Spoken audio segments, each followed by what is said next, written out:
Hola, ¿qué tal? ¿Cómo están? Buenos días. Bienvenidos a Mesa Central Digital cuando son las 11:08 de esta mitad de semana. ¿Cómo los trata? La mitad de la semana, ya la quincena del mes de abril. Con temperaturas bajas esta mañana, pero ya podemos ver que salió el sol y tenemos máximas pronosticadas sobre los 25 grados hoy día en la región metropolitana. Tenemos también ahí Valparaíso. En las imágenes, en realidad es Viña del Mar, para ser más específico, se ve lindo la playa. Ojalá se mantenga así para el fin de semana. A lo mejor quienes se quieran arrancar ahí a la costa durante este día, perdón, durante el fin de semana, hoy día no, a mitad de semana, aunque también pueden hacerlo. Quien se arrancó a la región de Valparaíso fue el presidente de la República, tuvo su cónclave.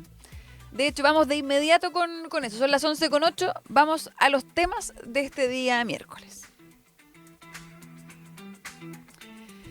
Bueno, el primer gran tema es lo que yo ya les adelantaba, el cónclave en Cerro Castillo, el primer cónclave oficialista del presidente José Antonio Kast para ordenar sus filas, ¿no? Conversar de cara ya a la cadena nacional de esta noche, cuando presente este gran proyecto, el proyecto de reconstrucción nacional, y ya debería entrar entonces la próxima semana a trámite. Por lo menos así quedó claro durante la noche. Durante la jornada de ayer se había hablado de hoy día mismo, se había hablado del jueves, y ya por la noche hay quienes comentaban que sería la próxima semana. Bueno, otro de los grandes temas, y está muy relacionado también a materias económicas, tiene relación con la presencia del exministro de Hacienda, Mario Marcel, en la Comisión de Hacienda.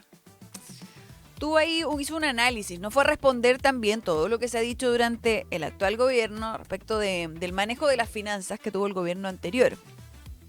Pero en medio de su exposición hizo un análisis que no ha pasado desapercibido durante esta mañana. Lo hablamos temprano en lo más importante ahí con Iván Valenzuela. Esta cifra y este análisis que hace el ministro. Lo vamos a estar abordando porque está bien interesante. Y además vamos a hablar, otro de los grandes temas, son noticias internacionales y tienen que ver con Donald Trump. Porque se ha abierto un debate en Estados Unidos a propósito de la salud mental del mandatario estadounidense. Esto por las actitudes del último tiempo, ¿no? Estas comunicaciones que él tiene a través de su propia red social, anuncios muy grandilocuentes, que algunos dicen van incluso más allá de cómo es conocida su personalidad. Su discusión, su pelea con el Papa también llamó mucho la atención y se han abierto a hablar al respecto. No es primera vez, ¿no?, que se cuestiona de todas formas la salud mental o el estado psíquico de un presidente en Estados Unidos. Pasó de hecho y lo hicieron los republicanos con también Joe Biden. Así que vamos a conversar de eso. Se habló esta mañana también en el Rat Pack de Angélica Bulnes. Así que ese es nuestro programa de hoy. Por supuesto hay más noticias también entre medio de todo esto, pero son los grandes temas. Tenemos bloque digital también. Viene Dani Jansson en un ratito. Partamos del programa.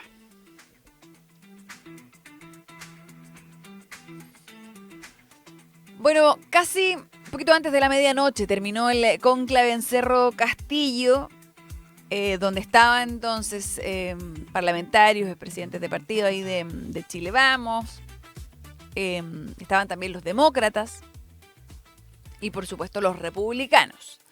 Eran los invitados a esta cena, ¿no? Ahí vemos el presidente sacándose fotografías, la primera dama también acompañándolo. Y la verdad es que el balance que hacían luego todos era bastante positivo. Decían, pudimos conversar, agradecemos estas instancias para poder presentar también las inquietudes que hay.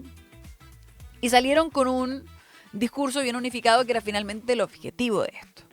¿Por qué es tan importante unificar el tono o el análisis que se haga? Porque el proyecto de reconstrucción nacional tiene que entrar, porque como tiene reformas ahí de carácter tributario, tiene que entrar por la Cámara de Diputadas y Diputados, pasar por esa comisión de Hacienda. Y en la Cámara de Diputadas y Diputados la cosa está bien dividida. Por lo tanto, necesitan de todos los votos oficialistas y además necesitan de descuelgues de la oposición. Es súper necesario eso para poder llevar la reforma adelante, para poder contar con los votos necesarios para seguir avanzando en la tramitación. Por lo tanto, la idea es también conversar, y de hecho entiendo se vienen conversaciones también durante estos días, quizás por eso también se retrasa el que esto entre finalmente al Congreso, porque entonces hay que unificar a todo el oficialismo, no pueden haber ahí votos en contra, y hay que ir a buscar también descuelgues que podrían ser del PPD y también de la Democracia Cristiana, porque hace un ratito hace unos minutos atrás, escuchaba también a parlamentarios de la oposición, vi parlamentarios ahí del Frente Amplio, del Partido Socialista, del Partido Comunista, y dicen que para ellos es una negativa este proyecto. Entonces, no es menor el trabajo que hay que hacer, y partió, por supuesto, por filas propias, con este cónclave. El ministro José García Rubinot, que también lo vimos ahí en las imágenes que tenemos en pantalla, se reunió con el PPD. Y también se reunió, entiendo que va a reunirse con el Partido Socialista, y también podrían haber reuniones con el Partido de la Gente. Pero vamos a escuchar cómo salen, ¿no?, quienes estuvieron presentes en esta cita. Estaba Andrea Valladares, ¿no?, de RN, y también el presidente de la Cámara de Diputadas y Diputados, Jorge Alessandri. Escuchemos lo que decían luego de terminada la reunión y conclave oficialista. Bueno, fue una muy buena reunión, además de poder conversar con el ministro Quirós sobre este proyecto de reconstrucción y de reactivación, de desarrollo social y familiar. Nosotros en Renovación Nacional hoy día, la bancada de diputados había tomado la decisión de apoyar el proyecto para que salga de la mejor manera posible y también lo más rápido posible. Así que muy contentos de la reunión, creo que son muy buenas instancias, además que todos los diputados del sector más los partidos y los distintos representantes de los partidos pudiéramos conversar con el presidente y con el resto. No hay nada nuevo todavía. Yo espero que todavía en estas horas que quedan, de aquí a la ¿cómo se dice?, a la cadena que va a dar el presidente Kast mañana, o a la presentación del proyecto, todavía se puedan buscar nuevos impulsos. Ahora es un proyecto que total y completamente va dirigido a la clase media. No hay nadie que sufra más en un país cuando hay alto desempleo que la clase media, y no hay nadie que se vea más beneficiado cuando hay alto crecimiento económico que la clase media.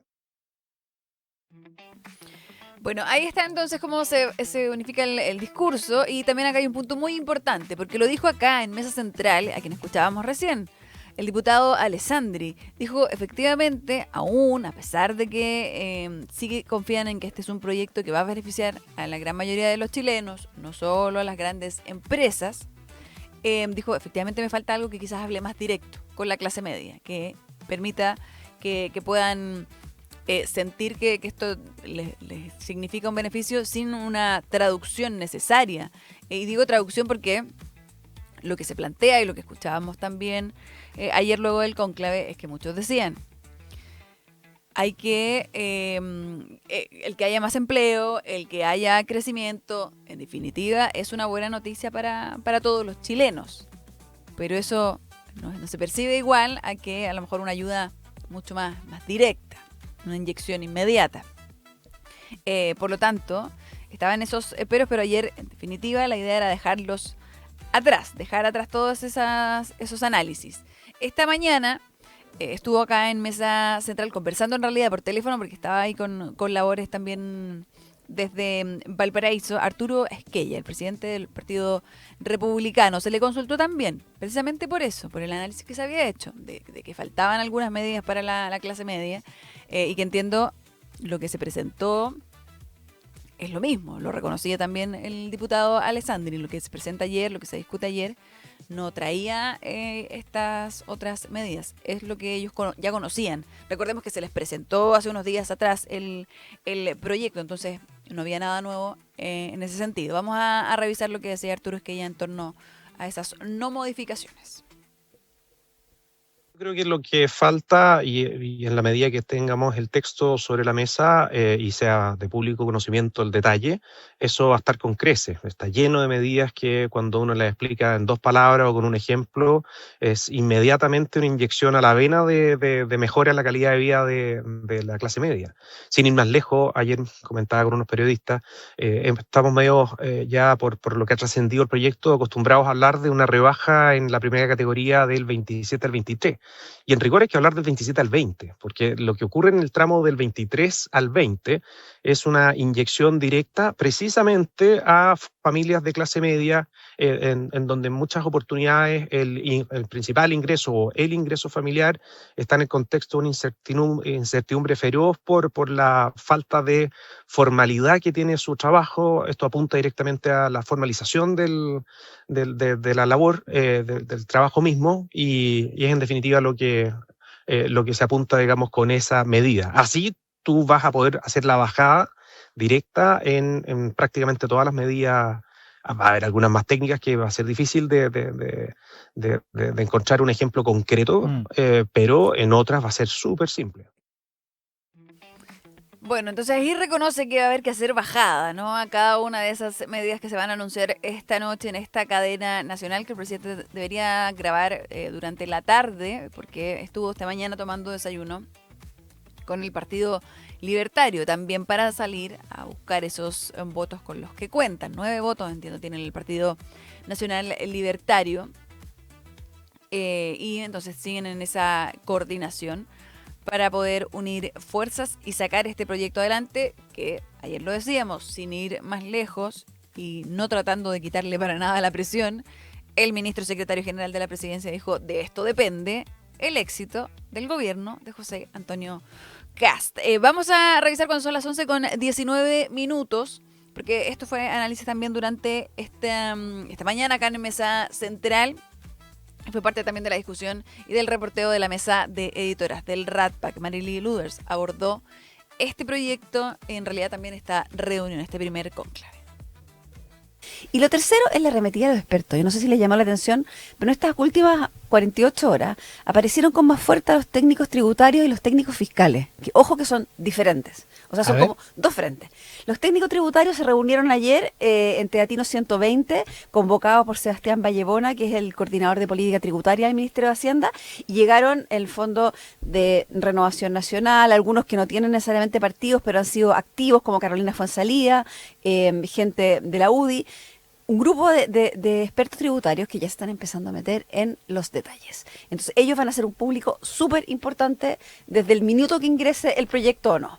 También los centros de estudio y los economistas más macroclásicos también se están activando. Fíjense que hoy día hay un seminario que está organizado por el CEP que se llama La hoja de ruta de Hacienda, las 3 metras del ministro Quirós. Va Felipe Larraín, va Manuel Marfán, Rodrigo Vergara y Jorge Rodríguez del ex CFA. Y es súper interesante porque imagínate, el día que van a presentar la reforma, tú tienes un seminario donde están viendo y testeando las 3 medidas del ministro Quirós. O sea, se espera que venga una fuerte arremetida de los macros, especialmente poniendo el ojo en que este año se viene malito, está difícil, y que es algo que hay que meter dentro de la juguera de la reforma. Bueno, ahí estaban entonces estas reuniones, el despliegue incluso también más técnico para sacar adelante este proyecto que sabemos y hemos dicho, hemos comentado, tiene muchos nombres, pero inicialmente el nombre original es el de Plan de Reconstrucción Nacional. Bueno, les decía, ¿no? En ese despliegue también ministerial ha tenido un rol muy importante el ministro secretario general de la presidencia, el ministro José García Ruminot, y él ayer tuvo una reunión con el PPD y también con algunos independientes, porque son importantes también, a ver si lograban congeniar posiciones y lograr esos descuelgues que les decía son muy necesarios para la tramitación. A la salida de esta reunión, la verdad es que no había una posición muy favorable. De hecho, desde el PPD decían, estamos más preocupados que antes. Ahora, el consenso al que llegaron es que entre esta jornada, entiendo, ellos le van a hacer llegar por escrito las propuestas las cosas que podrían sumar o que quisiesen ellos sumar a este proyecto, y el ministro se comprometió a analizarlas junto al ministro de Hacienda, Jorge Quirós, y si es posible revisar el financiamiento y si efectivamente son buenas, incluirlas en el proyecto. Por eso les decía que esto se volvió a retrasar y que mucho tiene que ver con eso, lograr convencer a más personas, a más sectores, y en traducción a más votos, ¿no? Para poder tener éxito en esta discusión. Vamos a escuchar lo que decía Raúl Soto luego de la reunión con el ministro. Acá no solamente mantenemos la preocupación, sino que la preocupación ha aumentado. Le hemos insistido al ministro de que el gobierno evalúe hasta último minuto la posibilidad de separar y dividir el proyecto, porque esto no solamente lo planteamos desde una mirada desde la oposición. Creemos que es malo para el proyecto en sí mismo y para el propio gobierno que un proyecto donde hay medidas tan distintas se termine contaminando. Bueno, ahí está entonces, un proyecto con medidas tan distintas se termine entonces contaminando. Bueno, y ahí está otro de los puntos en esta discusión. Como tiene medidas tan distintas, como se le dijo también ley miscelánea, porque esto trae ahí de permisología, tiene otros puntos además de lo tributario. Otros han dicho, esto es en realidad una reforma tributaria camuflada con reconstrucción. Hay quienes están poniendo presión, de hecho, el PPD, el PS, el PC, la DC, están pidiéndole a distintas bancadas, incluso también el Partido de la Gente se sumó, le están pidiendo a Jorge Alessandri, el presidente de la Cámara de Diputadas y Diputados, que esto tenga otra tramitación a la que se tiene pensada, no que pase a la Comisión de Hacienda y luego siga avanzando. Acá dicen, esto debería parar también en otras comisiones antes, porque tiene puntos que pueden ser de interés en otros lugares. Por ejemplo, el punto sobre la permisología debería revisarse también en la Comisión de Medio Ambiente. Ahora, ¿dónde está el punto interesante ahí? Es que en la Comisión de Medio Ambiente hay mayoría opositora. Entonces, ahí se entrampa nuevamente para el gobierno. Se van sumando algunas semanas también a la discusión parlamentaria con un plazo autoimpuesto por el Ejecutivo, que habla de las últimas semanas, de los últimos días de agosto, inicios de septiembre, para ya estar con esto listo en el Congreso. Entonces ahí hay un punto también que podría ir entrampando esta discusión. Ahora, hay quienes dicen que esto de pasar del 27 al 23% del impuesto no es la discusión más relevante. Arturo Esquella lo dijo esta mañana acá en Mesa Central, y de hecho han recogido sus declaraciones ahí en medios de circulación nacional. La Tercera, de hecho, titula con Pulso, titula con parte de esa declaración que él dio acá, y dice: Arturo Esquella asegura que la reducción de impuesto corporativo es la que menos relevancia tiene de todas las medidas. De hecho, apunta a esto de la permisología, que puede ser también relevante discutirlo y llevarlo ahí al Congreso y al debate político y parlamentario. Vamos a revisar lo que decía esta mañana acá en Mesa Central el presidente de los republicanos. Mucho más relevante es el poder contar en el fondo, con alguna medida que te permita enfrentar lo que es el exceso de judicialización que se da después de que se aprueban los proyectos. Así que, en definitiva, yo creo que ahí va a estar el corazón de los estímulos para la inversión, y también creo yo que va a estar el corazón del debate, porque no les va a gustar a algunas organizaciones que se dedican, digamos, al activismo, llamémoslo judicial medioambiental, que en el fondo se tomen medidas precisamente para evitar que se juegue con lo que podría ser una fuente de trabajo para miles de personas. Y eso se va a discutir. Afortunadamente yo creo que la gran mayoría de los chilenos lo que está esperando es que se avance en esa línea. Bueno, ahí también entonces hay una intención clara de llevar la discusión a otros puntos, porque hasta ahora efectivamente de las 40 medidas que tiene el proyecto, de lo que más se habla y donde han también dejado su línea roja los partidos de oposición, es precisamente en esta reducción de los impuestos del 27 al 23% en las empresas. Ahora el escenario está súper claro para el proyecto en torno a los votos. Las fuerzas de la derecha, si suman aquí lo más posible, tienen 76 votos. Versus, desde el Partido Comunista al Partido de la Gente, si actúan ahí también todos en bloque, tienen 79. Entonces ahí está la disyuntiva, por eso también la necesidad de conversar con otras bancadas. Y también de ahí venía, bueno, el reclamo. Desde la oposición decía, se están demorando mucho en venir a conversar con nosotros. Todo lo que hemos conocido, lo hemos conocido por la prensa, el detalle del proyecto. Pero hoy día se van a despejar también muchas dudas. Vamos a ver cuál es la comunicación, el tono y el análisis que hace el presidente en la cadena nacional esta noche. Ahora, previo a este cónclave, también hubo molestia y hubo también fuego amigo, como se le dice, en contra de la ministra Trinidad Steiner, la ministra de Seguridad. ¿Por qué?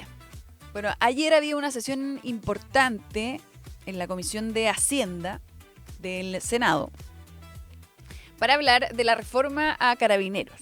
Una reforma que es bien relevante. Dice, la descripción del proyecto que estaban revisando, dice, esta iniciativa busca establecer mejoras a la carrera funcionaria con el fin de incentivar el mérito, promover la movilidad interna, reforzar los estándares de ingreso, permanencia y ascenso dentro de la institución, cosas que son importantes.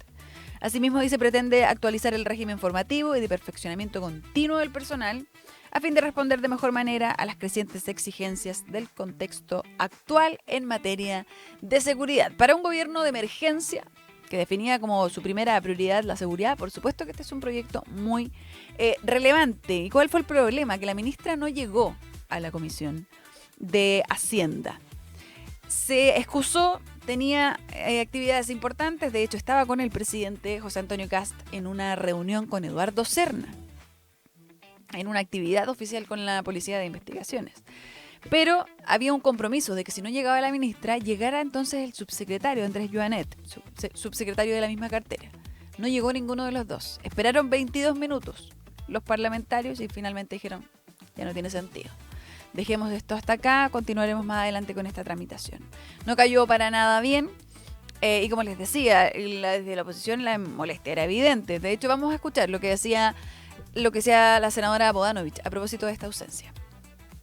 Y el discurso de seguridad con que el entonces candidato Kast llega al gobierno, hoy día lo vemos desdibujado, lo vemos recortándole recursos, lo vemos con una poca presencia activa en lo que es empujar la legislación en el Congreso, y eso se evidenció hoy día con la ausencia de la ministra, que uno puede entender que tenga otra actividad, entiendo que estaba con el presidente de una actividad protocolar, pero ¿dónde están los subsecretarios? ¿Dónde está el esfuerzo del impulso legislativo por parte del gobierno a un proyecto fundamental para Carabineros, porque alarga la carrera, da la posibilidad de que Carabineros permanezca de 38 a 41 años en la institución, y por otra parte tiene también incentivos pecuniarios para los carabineros de nuestro país.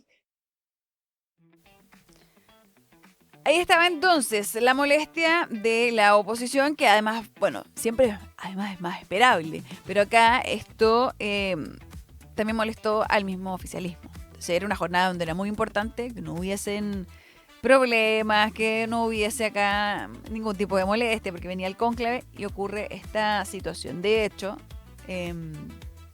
desde, bueno, el secretario general de la presidencia tuvo que pedir disculpas, dijo hubo una descoordinación, lo lamentamos, tuvo que poner un poco la cara. Y el senador Rodolfo Carter fue bien duro, dijo, este es un error impresentable, se nos cae todo el relato, que es un poco lo que decía ahí la senadora del Partido Socialista. O sea, no costaba nada tener otra actitud frente a esto. En la UDI también Javier Macalle, que es quien preside esta instancia, esta comisión, también dijo que era muy lamentable y que como presidente de la comisión, con la voluntad que he tenido, dice, para acceder a los temas de la tabla, me parece que es bien lamentable que no se haya apersonado gente del Ministerio de Seguridad. Así que había molestia y era transversal en torno a la ministra. Ahora, ¿por qué estaba en esa actividad con la PDI? Porque también hay que hacer guiños y poder acercarse con una institución que sabemos tuvo su problema inicial. Vamos a ver también cómo la deja esto con la otra policía, con Carabineros, porque es una reforma en la que hay mucho interés y era muy, muy relevante. Dicho esto, nos queda harto programa por delante. Vamos a ir a una pausa, son las 11:32. Pero antes de eso, vamos a saludar a Discovelo. Certificaciones digitales inteligentes. Discovelo está transformando la forma de certificar logros con credenciales digitales inteligentes, seguras y verificables en tiempo real. Una solución que no solo reduce fraudes, sino que convierte cada certificación en una herramienta activa de visibilidad y de valor profesional. Discovelo, muchas gracias por estar con nosotros. Con este auspiciador nos vamos a la pausa y ya volvemos con más Mesa Central Digital.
Volvemos de la pausa en Mesa Central Digital, son las 11:36 y vamos a seguir avanzando en nuestro programa. Vamos a ir de inmediato con Mario Marcel, pero antes de eso hay una noticia que llega hace unos minutos atrás y tiene relación con la militancia de Andrés Alamán.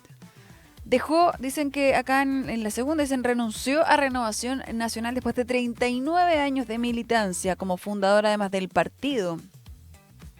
Así que sería la segunda dimisión de un expresidente de esta colectividad de Renovación Nacional durante este año, porque recordemos que hace unos días atrás, también renunció Mario Desbordes, el alcalde de Santiago.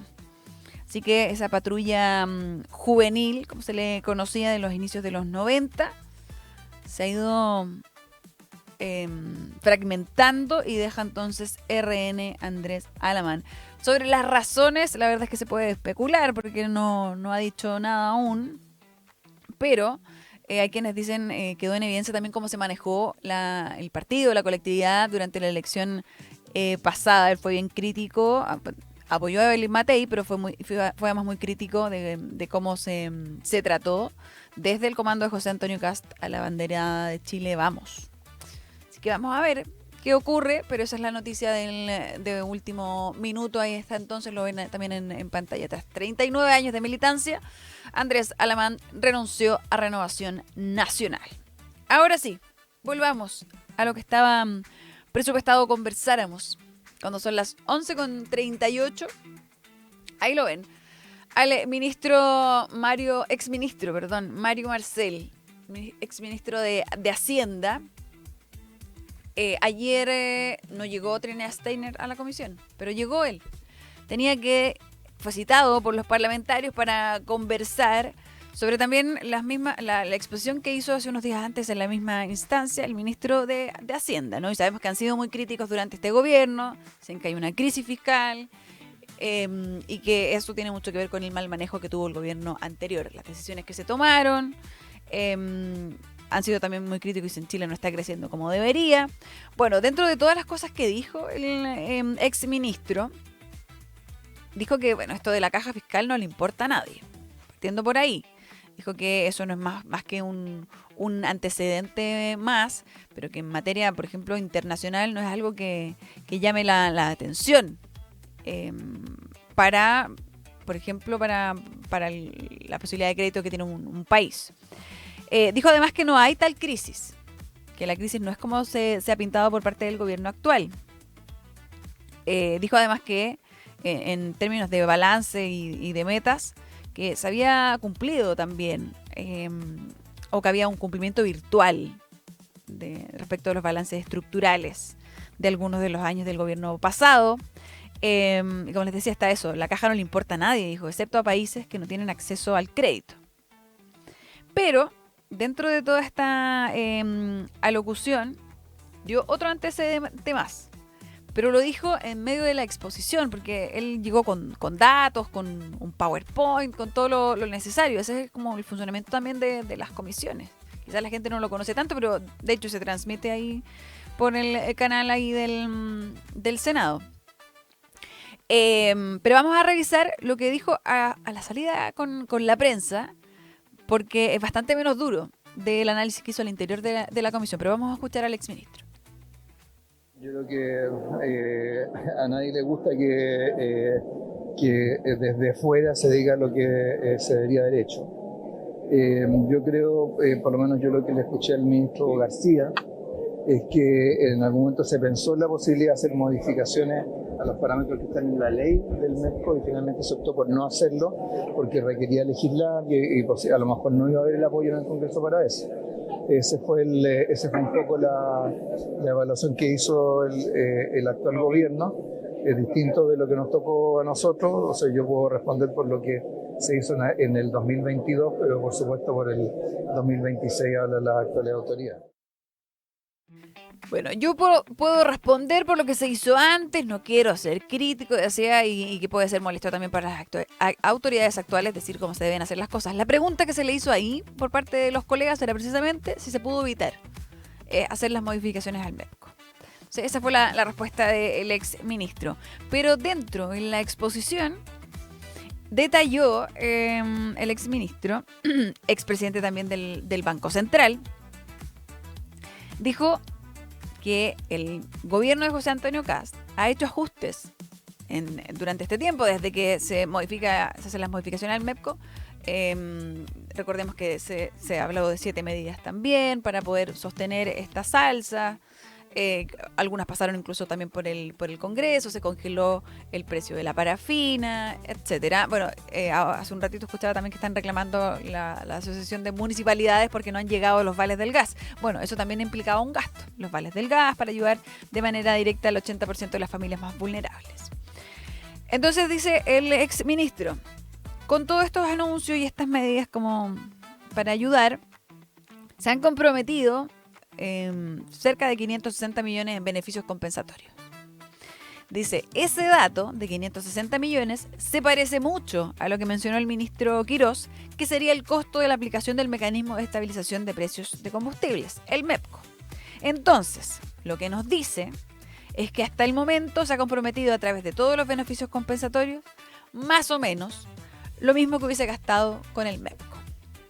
Esa es la frase textual de lo que dice el ministro. En buen chileno, el dato que pone ayer Mario Marcel a discusión ahí en la Comisión de Hacienda es que básicamente el estar ahí buscando compensaciones para estas alzas de combustible es exactamente lo mismo que se hubiese invertido si se dejaba tal cual, pero evitando quizás los efectos de los que se ha mencionado, que el aumento de la inflación, que subió la UEF más de 40.000 pesos, etcétera, etcétera, etcétera.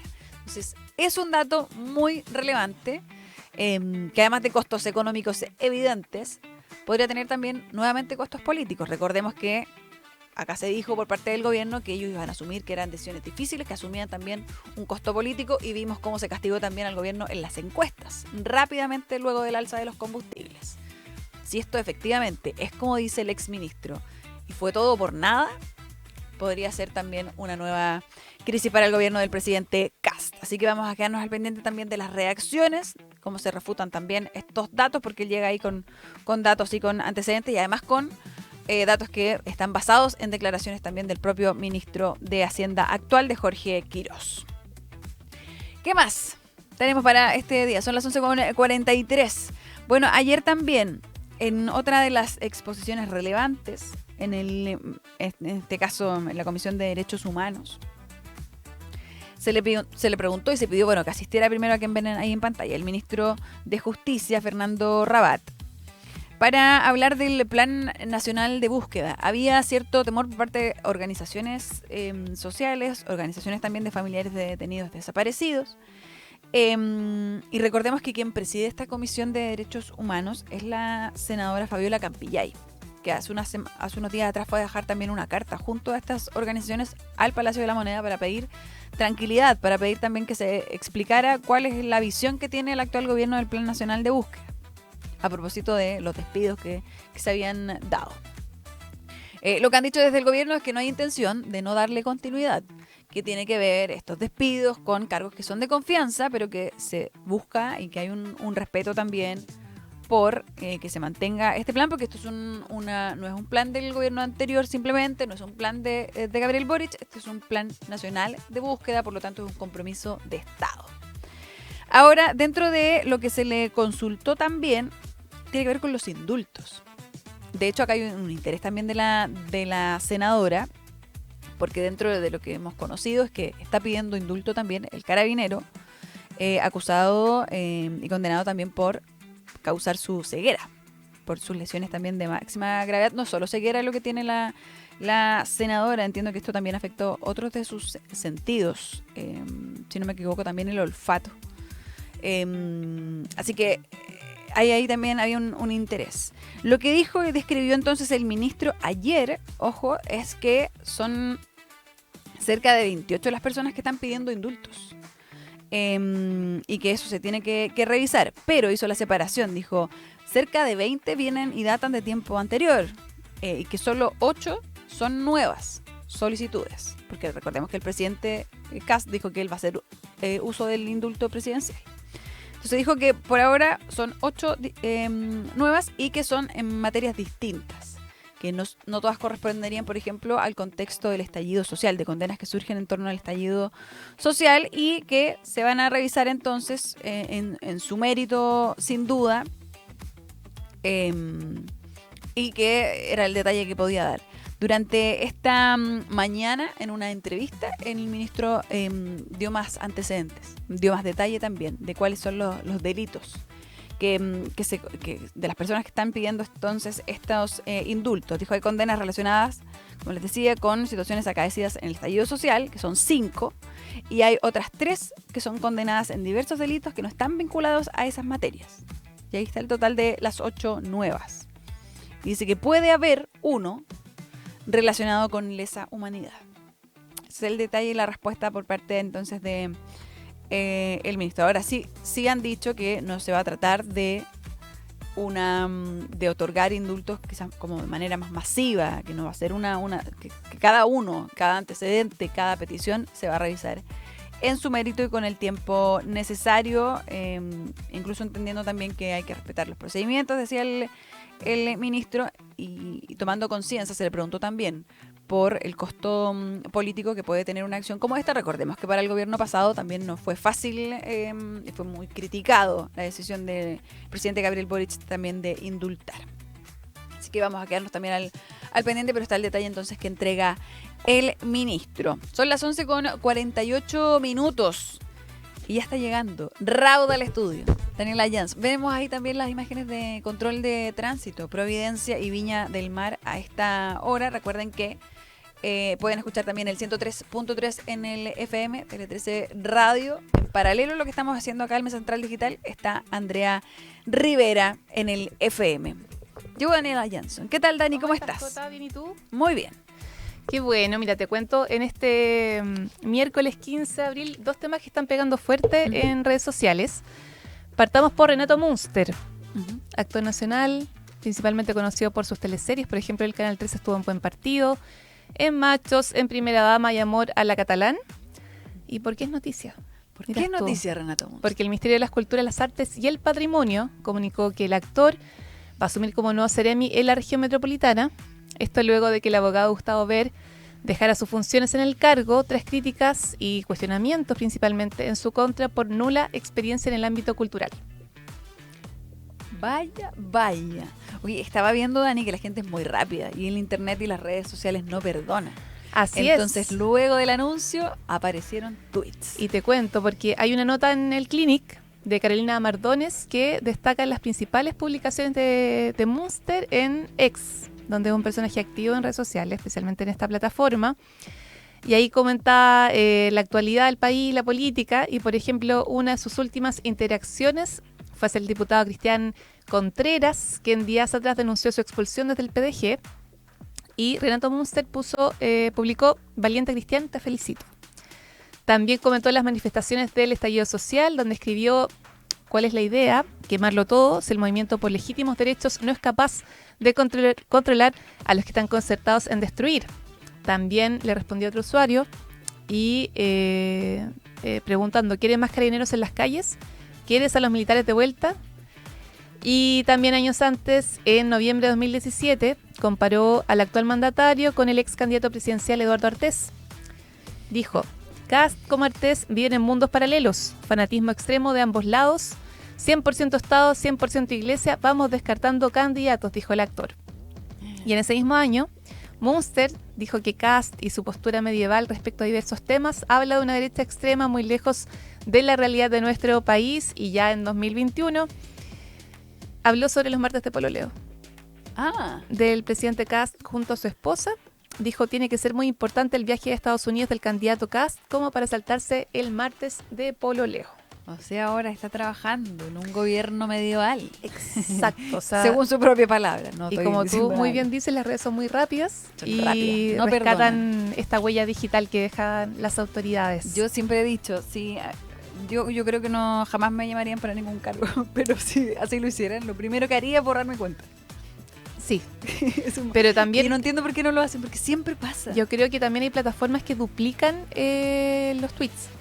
O sea, es que la gente que nos está viendo nos puede ayudar a buscar ese dato, porque, por ejemplo, las cuentas de Instagram que son públicas sí tienen una huella digital, una copia digital. Hay, por ejemplo, páginas que se parecen mucho a Instagram, como en el link, y tienen tus fotos. Se puede revisar. Exacto, entonces puede ser que haya sido algo así, pero claro, en este caso no las borró. Y siguen ahí los tweets. Y de hecho es súper fácil. Si uno se mete a X y uno pone, o sea, va a la página de una persona, sí, arriba hay una lupa. Y ustedes van a esa lupa y ponen el nombre que ustedes quieran. Y les aparecen todos los tweets de esa persona. ¿Estás dando ideas, Jota? Yo estoy dejando el antecedente, pero yo digo, es muy fácil. Y no entiendo por qué cuando las personas se enfrentan a cargos no se les, olvida por completo. Cuando te llaman para ofrecerte el cargo, uno ya podría borrar ciertas cosas. Claro. Entonces, está la tecnología que a veces ayuda y a veces perjudica. Y en este Así caso es. parece que está dejándolo en una posición un tanto difícil, por lo menos incómoda. Exacto. Y ahora hablemos de Nico Jarry, que avanzó en el Challenger de Oeiras en Portugal. Porque el tenista chileno sigue en carrera en el Challenger y se prepara para enfrentar mañana al local Jaime Faría, número 142 del mundo. Ahí estamos viendo imágenes de Nico Jarry junto con su familia. El deportista nacional ha mejorado su juego en la última semana según la prensa especializada, llegando hasta las semifinales de un torneo de la misma categoría que se disputó en Madrid. Y ayer en Oeiras, en Portugal, debutó con el triunfo sobre el danés Elmer Moller, número 129 en el ranking ATP, por un marcador de 6-2, 3-6 y 6-0. Mira. Pero hay un detalle que hemos comentado acá anteriormente. Algo que empaña. Exacto, que el tenista y su familia han sido lamentablemente víctimas de amenazas de parte de la gente que se encarga de apostar por los juegos deportivos, no solamente en tenis, también esto se da en el fútbol, pero específicamente esta noticia se dio a conocer hace un par de días cuando su esposa, Laura Urriticoechea, reveló en sus redes sociales una experiencia que vivieron hace 2 años en el Master 1000 de Roma, en mayo de 2024, para ser más precisa, donde el tenista llegó a la final. En ese momento ya ocupaba el puesto 24 del ranking mundial, cuando se enfrentó al alemán Alexander Zverev, pero el hecho que marcó a la familia ocurrió después de que el tenista enfrentara a un local, a Matteo Arnaldi. La misma esposa de Nico Jarry dijo en su cuenta de Instagram, comentó algunos de los mensajes que le llegaron. Por ejemplo, frases como: vamos a desaparecer a toda tu familia, tu esposo se metió con la mafia siciliana, te vamos a mandar en cajón para la casa. Además de estas amenazas de muerte, críticas sobre el desempeño deportivo de Jarry y también muchos mensajes desagradables que no vamos a repetir por acá. También se refirió sobre este tema un legendario del tenis chileno, Jaime Fillol, que también es su abuelo, quien en conversación con el Deportivo de La Tercera dijo que ve al jugador nacional con la mente mucho más aliviada y que confía en que va a empezar a rendir de nuevo. Y respecto a las amenazas, también el extenista dijo que lo ocurrido en Roma pudo afectar a la neuritis vestibular que ha marcado la carrera de Jarry y que sintió poco apoyo de la organización y del campeonato, algo que él sabe muy bien porque Fillol suele viajar mucho también con Nico Jarry. También hay un momento muy, creo si es que no me equivoco, fue el año pasado cuando Jaime Fillol alienta a Nico Jarry y es una escena muy bonita porque aparte se ve a alguien con experiencia como su abuelo extenista, levantándole el ánimo a su nieto también, que estaba muy muy triste, y también como la parte de la familia, pero también la parte del deporte ahí. Exacto. El de vestir y representar a Chile. No deja de llamar la atención, y claro, que diga incluso esto puede haber gatillado este virus que lo afectó. Da cuenta del mal momento que pasaban como familia, del susto a lo mejor también, de que son amenazas y que ojalá siempre se queden solo en eso y que no pase nada más, pero siempre queda la duda, y ¿no? aparte sabemos también que la carrera del tenista es muy solitaria, entonces también Nico Jarry suele viajar con su familia, entonces también que hayan llegado estas amenazas es muy muy muy terrible también. Terrible. Oye, Sí. Dani, teníamos nosotros también hay un tema para ti. ¿Cuál tema? Cuéntame. No, es que se ha hablado mucho de esto de los hipopótamos que van a sacrificar en Colombia. Hipopótamo en Colombia, sí. Se ha hablado un montón. Ahí tenemos las imágenes. Estos hipopótamos ayudan también al turismo en Colombia. Sí. Porque recordemos que Pablo Escobar dejó también propiedades y estos animales, además. Y hay quienes han tomado entonces posesión de estos lugares y ayuda entonces a tener puestos de trabajo. De hecho, eso es lo que escuchaba hace unos días, parte de la defensa que hacían las personas. Decían, esto nos ayuda a nosotros, nos ayuda a poder tener trabajo, nos ayuda a poder salir adelante. Y ha abierto un debate también desde los animalistas, porque dicen, ¿cómo van a matar esta cantidad de hipopótamos, 80? Pero dicen que como quedaron solos en esta isla, recordemos, empezaron a reproducirse, exacto, tienen malformaciones, generan un problema importante para quienes residen en el sector. Exacto, sí.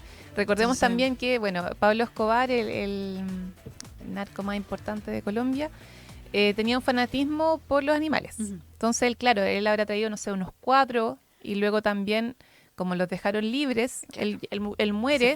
Salió de control. Exacto, la cosa. empezaron a reproducirse sin límites y también por mutaciones genéticas por reproducirse entre los mismos animales.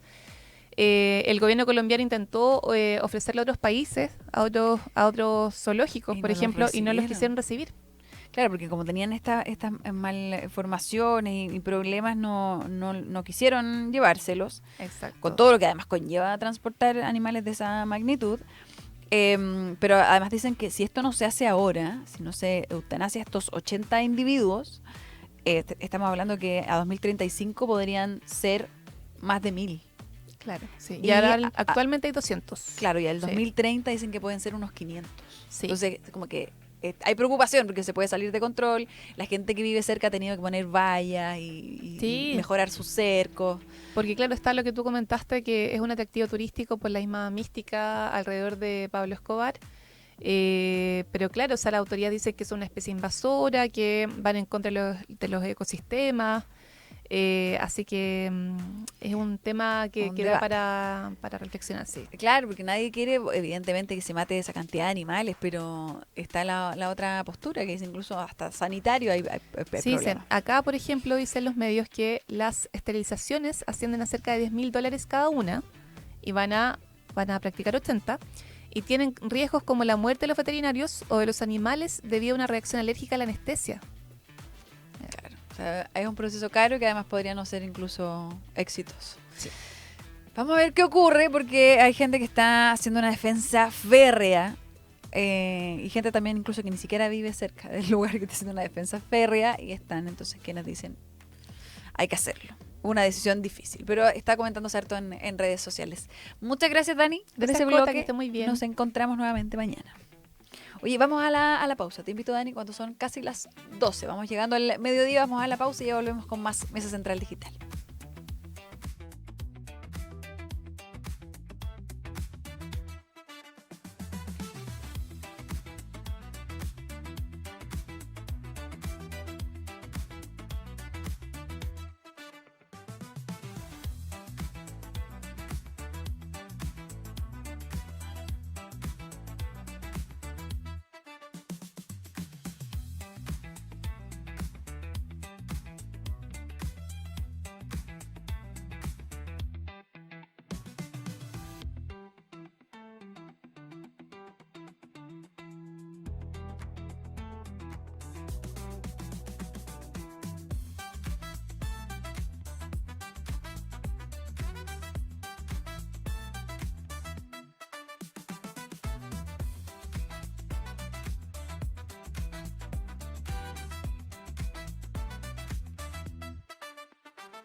Doce con un minuto, volvemos a Mesa Central Digital para el último tema, lo que nos quedaba pendiente, esta discusión en torno a la salud mental de Donald Trump, estos mensajes, estos puntos de prensa, estos ataques que dicen parecen no tener mucha explicación. En el New York Times había un artículo al respecto, esta apertura al debate sobre esta la situación del mandatario estadounidense y también esto que se viene conversando, y no es primera vez, también pasó en su mandato anterior, de la posibilidad incluso de destituirlo, ¿no?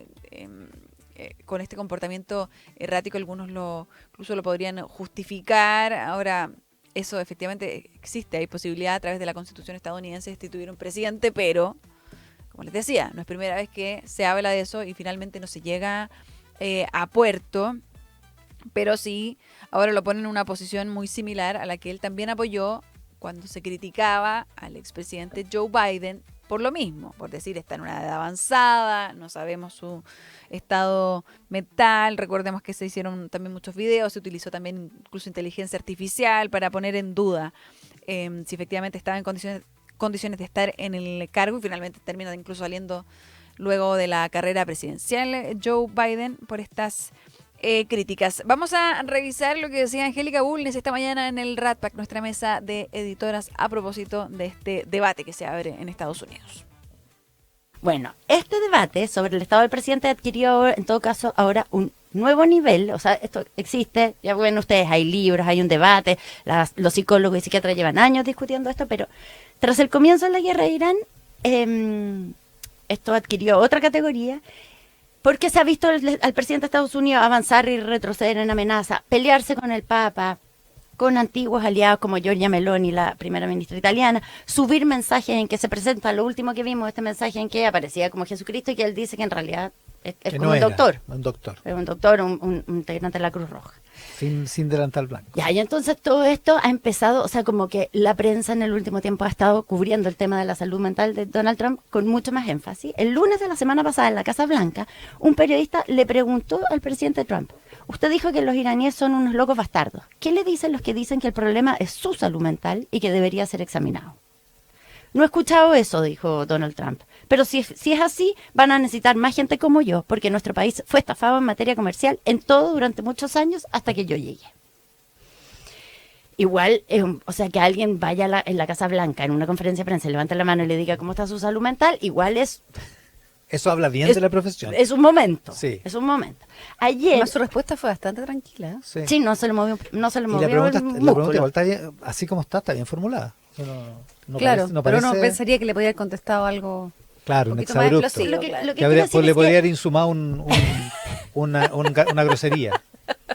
esto ya está plenamente instalado como parte de la conversación. Ayer Peter Baker, que es el corresponsal jefe del New York Times en la Casa Blanca, que ha cubierto 6 presidencias, abordó el tema en una nota en que explicó que últimamente la pregunta por la salud mental de Donald Trump traspasó los márgenes conocidos. No se trata solo de una inquietud expresada por partidarios de izquierda, comediantes de televisión o profesionales de la salud mental que hacen diagnósticos a distancia. Ahora también puede escucharse de generales retirados, de diplomáticos y funcionarios extranjeros. Y lo que es más sorprendente, puede oírse incluso en la derecha, entre antiguos aliados del presidente. Bueno, ahí está entonces el debate. De hecho, hoy día volvió a arremeter en contra del Papa, Donald Trump. Nuevamente, después de que parece que se había dejado la polémica atrás. Así que debate interesante en medio también de semana, en donde prácticamente todos los días, ¿no? Además de hacer noticia por el estado de la guerra con Irán, hace noticias por algún tipo de declaración que llama la atención a nivel mundial. Ese fue nuestro Rat Pack hoy día. Un Rat Pack económico y uno también con análisis internacional. Vemos ahí las imágenes de control de tránsito porque comenzamos a despedirnos. Son las 12:06 minutos. Nos pasamos un poquito. Se quedan siempre pendientes de las noticias acá en Tele 13 Radio. Recuerden que en el FM es el 103.3, que tenemos sitio web tele13radio.cl, que está acá, donde nos están viendo en este momento nuestro canal de YouTube, donde quedan las entrevistas íntegras. Ya está arriba la entrevista con Arturo Esquella. Están también ahí los extractos más importantes, la conversación con nuestros columnistas.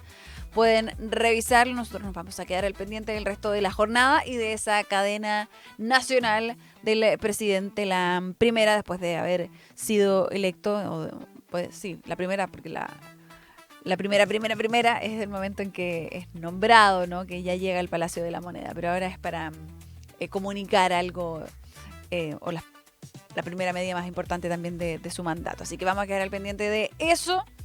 durante esta jornada y nos vemos mañana aquí mismo en el mismo horario, a las 11 Mesa Central Digital. Que tengan un excelente día.